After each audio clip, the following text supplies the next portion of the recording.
Malaysia's Madani Government turns 1 year old today. Formed after the 15th general election didn't give any party a clear win, this government has an unusual DNA. A mix of decades-long political rivals who've now joined forces. Compositions of PH and Umno and everything is quite unique. We never expect that to be happens, but yes, that's why 100 millions possibility can be in democracy.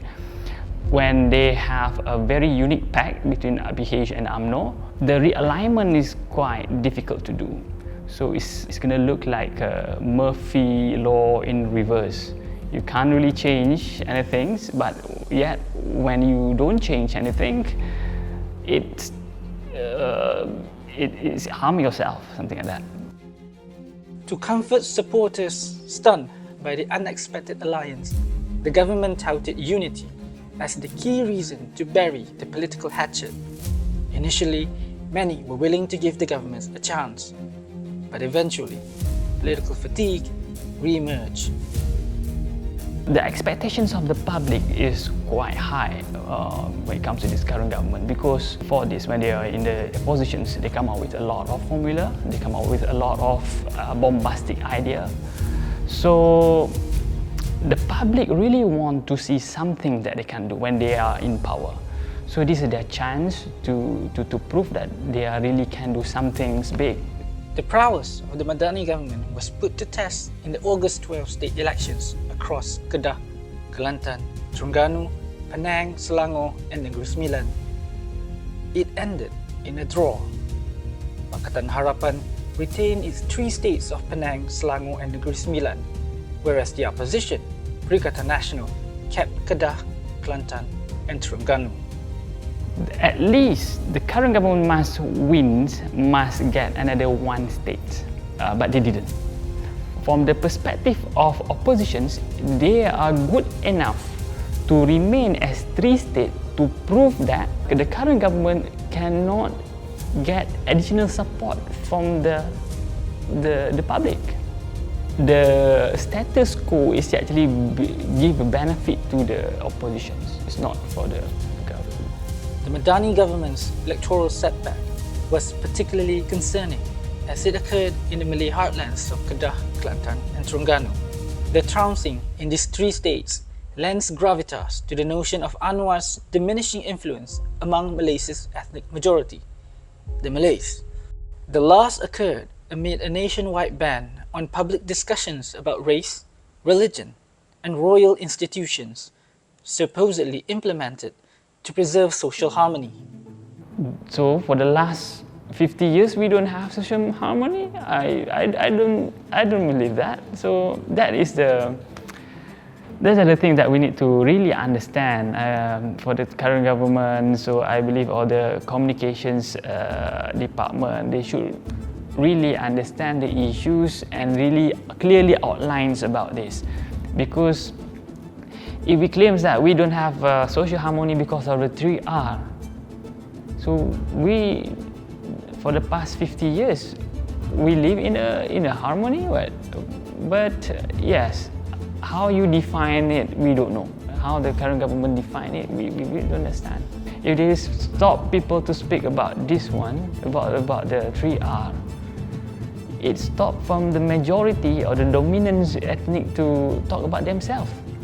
So if they cannot talk about themselves, so who else are going to talk about themselves? Even with UMNO on board, the Madani government still struggles to secure firm support among the Malays. This, however, was quite expected. UMNO is now at the surviving mode. It's not surviving mode for the party, surviving mode for their leaders. They have like a lot of internal issues that they need to clean up first before they can call it as Malay's Supreme Party or something like that. But they also have a problem with their management, can I say? Yeah. So now, previously, when President Datuk Zahid been charged, now charge sudah clear. So supposedly they can win more, or they can get more. Tapi it can't really translate it in anywhere at the moment.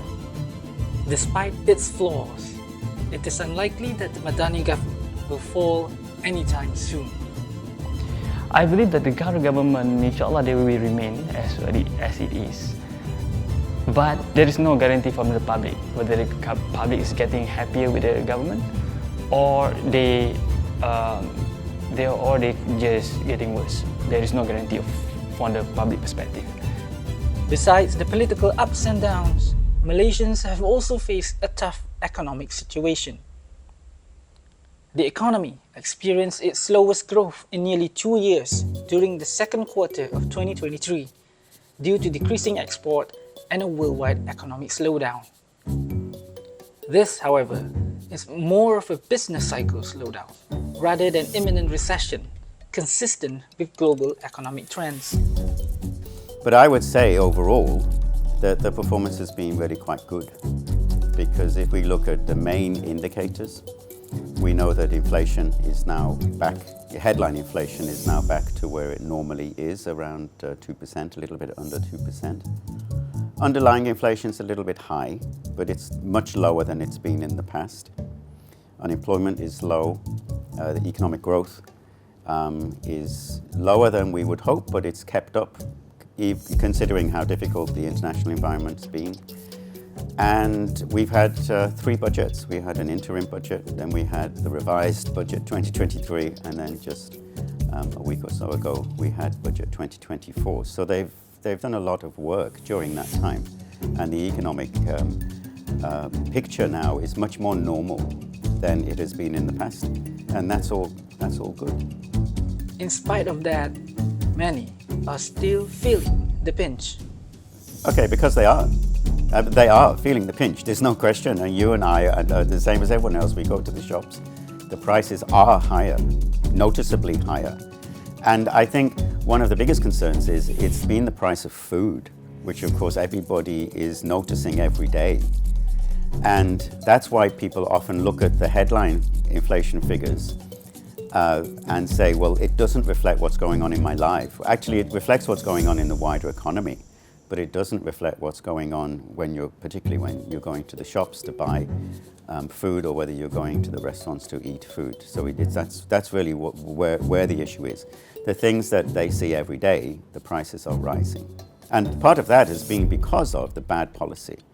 So if you look, for example, at the chicken subsidies have been removed and the price of chicken has fallen. Everybody said, well, when you remove the chicken subsidy, the price will go up. But actually it's fallen. And the reason is that the subsidies had the effect of holding up the price, because the 9 ringgit 40 per kilo was seen as a target price by the suppliers. Even though they could supply it more cheaply, they didn't, because they knew they could get away with it. So once you remove that interference in the marketplace, the prices normalize, and that's why we've seen the price of chicken, for example, go down. With only a month left until the new year, the prospect for 2024 still seems challenging, though it's anticipated to be better than 2023. Your salaries aren't going to go up. Your incomes aren't going to go up. Prices will continue to rise, but they will do so at a slower rate. The employment situation is not going to get much better, but then it won't get much worse. So what I would expect for next year is more normal inflation, more normal growth, more normal employment, a more normal employment environment. And it's a bit of a breather, I would say. You can sort of relax because it'll be more stable, hopefully. There will be fewer crises domestically, hopefully, hopefully internationally, because you can't predict these things, but it looks like things will be much more stable. One of the economic reforms the Madani government aims to achieve is raising both the ceiling and the floor. Prime Minister Datuk Seri Anwar Ibrahim thinks this can be done by gradually reducing the nation's debt and narrowing the budget gap without imposing higher taxes on the poor. However, Dr. Williams has reservations about the ceiling and floor analogy. You shouldn't have a ceiling. There should be no limit to Malaysia's ambitions in terms of how much can be created, how much economic value can be created, or how high people's income should be. You shouldn't have a ceiling. You just get rid of the ceiling, right? And in terms of raise the floor, I think before you raise the floor, you have to set the floor. And I don't see that there is a floor. What I mean is there are very many people who are desperately poor.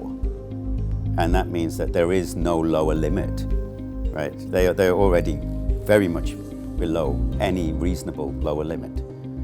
Okay, and so the government hasn't actually set the floor. The way that it would set the floor would be to introduce a universal basic income. And a universal basic income would set the floor. The minimum wage is only for those who are employed. And many people, particularly in lower income groups, aren't employed.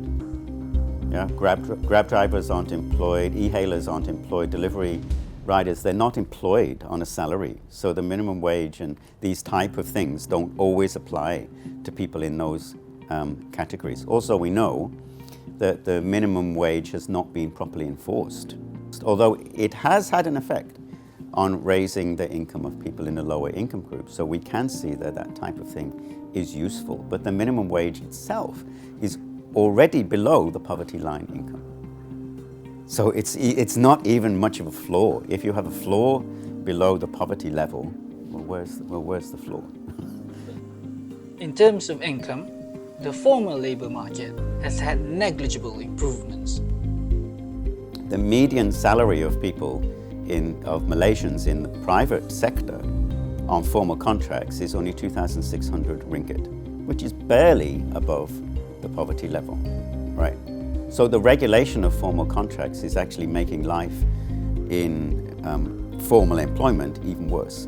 So what are people doing? Only 6.5 million people are on those types of contracts in the private sector. And there are 16.5 million people in the labour force. So what are the other 10 million doing? They're finding alternative ways of making a living. And where are they doing that? In the gig economy, in the informal economy, as freelancers. They're setting up micro enterprises or nano enterprises for themselves. Many people are doing better in the informal economy. That's why they are actively choosing to do that. If you start to regulate that, you're going to make it as bad as being in a formal contract. So you need to have it deregulated because that's why it's successful. The more you regulate it, the less successful it's likely to be. Fewer people will have those opportunities and life will be worse off for them. Fewer people will have a side hustle, for example. And the side hustle often turns into their full-time income. And if you take that away from them because you're going to regulate it, then you're just going to make their life worse. I would recommend under these circumstances that people just sat back a little bit and reflected on where they are, having come through this very, very difficult period, and ask themselves, how did I get on? Did I survive? And where am I now? What's happened to my pension? Do I have to rebuild the pension? Am I happy with my job and my salary? Or should I look for something else? Find a different way of making a living? What opportunities exist in the formal employment sector or in the informal employment sector, and which is better for me? And just sort of try to reflect on it a little bit without having to constantly react to crisis after crisis after crisis.